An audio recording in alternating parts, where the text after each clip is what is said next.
This has to be the stupidest motherfucking trade I've ever seen in my entire life. Just take away the names. You mean to tell me you're going to trade away a 25-year-old superstar for a 31-year-old superstar who's going to be 32 in March, I believe, and you finna sit here with your dumb ass and Nico Harrison and you're talking about, well, I believe we got a better future, for the next 3 or 4 years. Future, you do know that Kyrie Irving has one more year left guaranteed on his contract as far as he's gonna be in Dallas. You do know Anthony Davis has another 2 years guaranteed on his contract, then he has a player option, he can opt out. So this is a win now move. And this was a dumbass win now move. First of all, hit that like button, hit that subscribe button, turn on notifications. Because I can't believe that the Dallas Mavs traded Luka Doncic for Anthony Davis. And I love both players. Hey, I live in Dallas. Got the Mavs. Of course, it was dirt. Passed on to Luka. I got Goat James. I got Cole behind me. It's hard because I grew up loving both teams. I live in Dallas. I love the Mavs, but I also love the Lakers because I started being a Laker fan because of the late great Kobe Bryant. And we started wearing number 8 with the Afro. That's how I started. So we're gonna get that out the way. But I don't understand this trade. For the Lakers, this is a huge win. I mean, it kind of sucks now because the team that was built around now was built for LeBron and AD. Because I was waiting for AD to come back and then to do one more trade. Because I believe they were one more piece away. Getting a true big man next to Anthony Davis. I got like a Miles Turner. So your lineup would have been Reeves, Braun, AD, Miles Turner. You could have put either Rui or no, damn a Rui. Dorian Finney-Smith. You got your defenders and you got guys and create their own shots. Now that's done with. So Luka is basically going to be at the point, ball dominant. LeBron, another ball dominant guy, but it can play off the ball. And from what I'm hearing, he's been wanting to play with Luka. He's been wanting to play with Luka for a good while now. Obviously, he wanted probably one of the big three with him, AD and Luka, but we all know that shit wasn't gonna happen. Kyrie even tried to get Bron to come to Dallas to play with Luka and Kyrie. But another story for another day. But I still don't understand this move. For the Lakers, they're set up for the next 5 to 10 years because after Goat James walks out that door, and maybe they know something that we don't know about. This could be LeBron's last year. For them to make a move like this, and I've seen LeBron have a 30-point triple double against the New York Knicks the other night. There's something that we don't know about. Let's fix my picture a little bit. Thing over there tilted a little bit.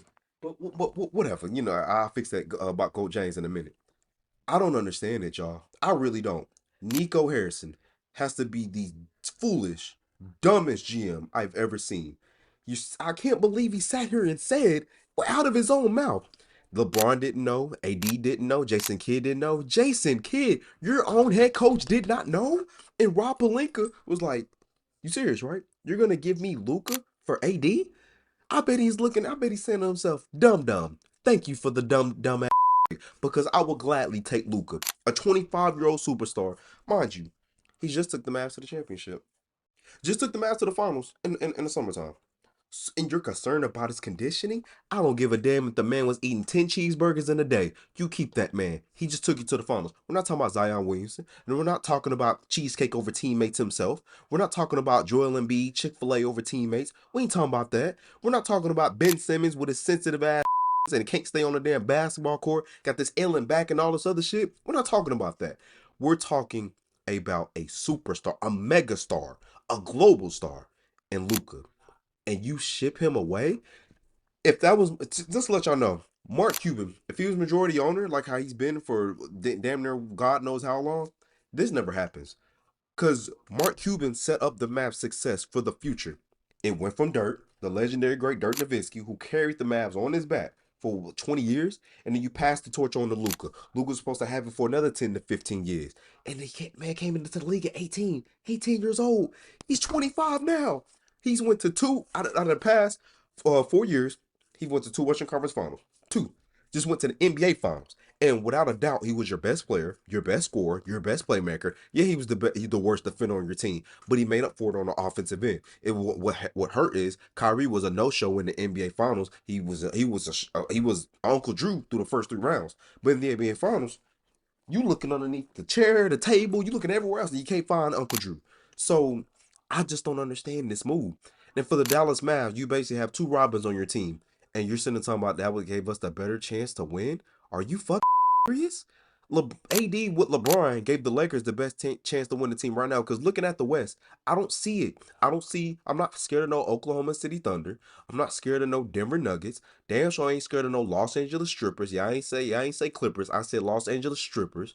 I'm not scared of none of the teams in the West. I'm just not. The Lakers right now are currently the fifth seed. They're like a half game out of the fourth seed. They were set up to be in a great position. When Anthony Davis come back and they make one more trade because you got defenders, you got shooters, and now they can go on a little bit of a run. That's done with now. Now, my thing is, what happens? So when Luka does come back, how are you going to move this roster? Because I still want the Lakers to try to go and compete for a championship. You're at a good spot. You're at the fifth seed. Let's try to make something happen. Hopefully Luka comes in. Obviously he's going to be motivated because he's going to be Dallas Mavs for trading him because he built a home there. That was his legacy. Literally, Luka and Dirk, they like this. They tight. They literally, I'm telling you, there was no explanation, reason for this. And this is on a random ass Saturday night. And let me let you know how bad this is. The Mavs called the Lakers. The Lakers didn't call him. And this is the worst trade that the Mavs could have got for Luka. You could have hit 28 other teams in the NBA, and you decided to hit the Lakers on a random ass Saturday night, and you shouldn't be talking about, well, we've been talking about this for weeks. That's bull. You decided to do this now. You're talking about you've been concerned with Luka's weight. So, who cares? You can look at Debbie Cakes over teammates and Zion Williamson. Can't keep food out of his mouth. Can't stop spending his money on women. And he can't stay on the basketball court. Literally. And the Pelicans ain't gave up on him. But dum-dums is going to sit here and give up on Luka. He needs to be slapped. He needs to be put on alert. Because fans is not happy with him right now. And I'm living in Dallas. We over here got funerals at the American Airlines Center for Luka basically not being here in Dallas. Fans love Luka. He brought a swag. He brought a mentality. He brought an energy here. When he hit that step back over Rudy Gobert, was talking noise to him. Mass fans was getting lit. I was down there. I'm watching it now. These fans is getting hyped. We found our next great.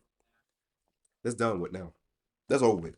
I feel bad for Mavs fans. I do. And they're my home team. I always want to see my home team win, even though I love the purple and gold. It started with that man right there, Kobe Bean Bryant. But this shit is unacceptable.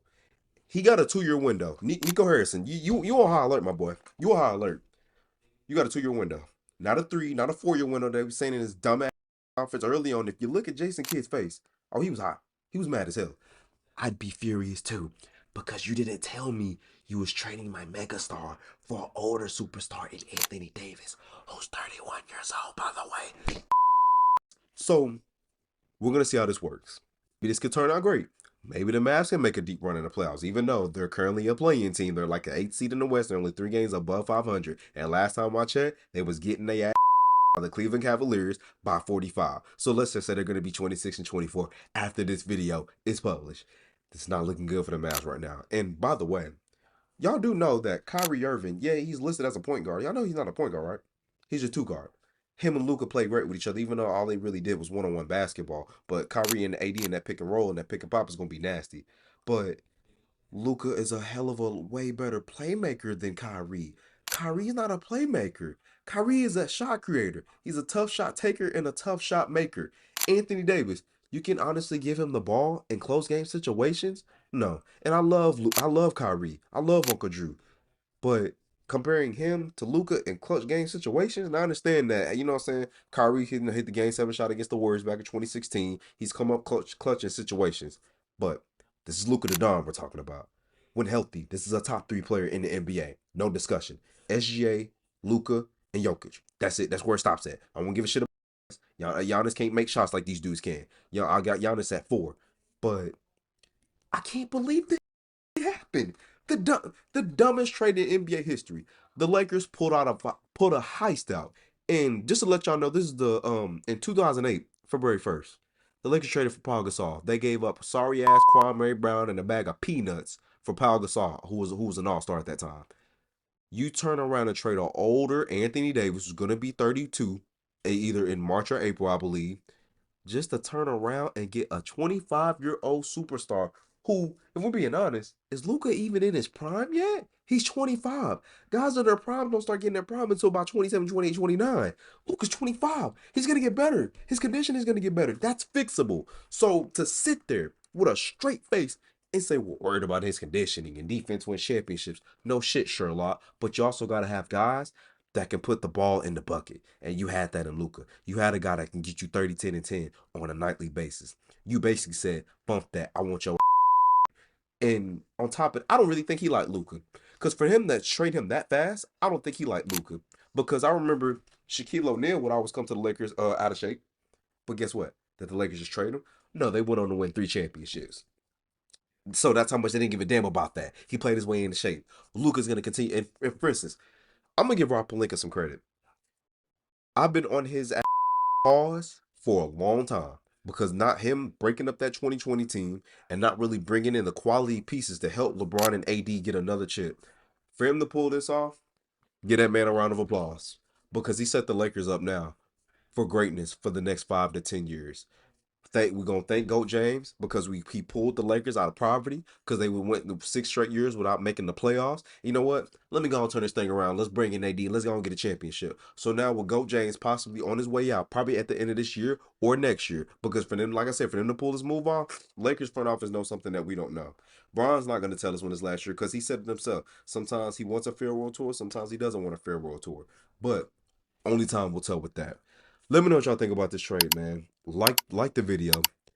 Please leave a comment in the comment section. We got to talk about this as a community. Y'all be smooth. I'm gonna break down how this affects the Lakers and how this affects the Mavs in the next video. Y'all be on the lookout. Like I said, turn on notifications. See y'all next time. Y'all be smooth.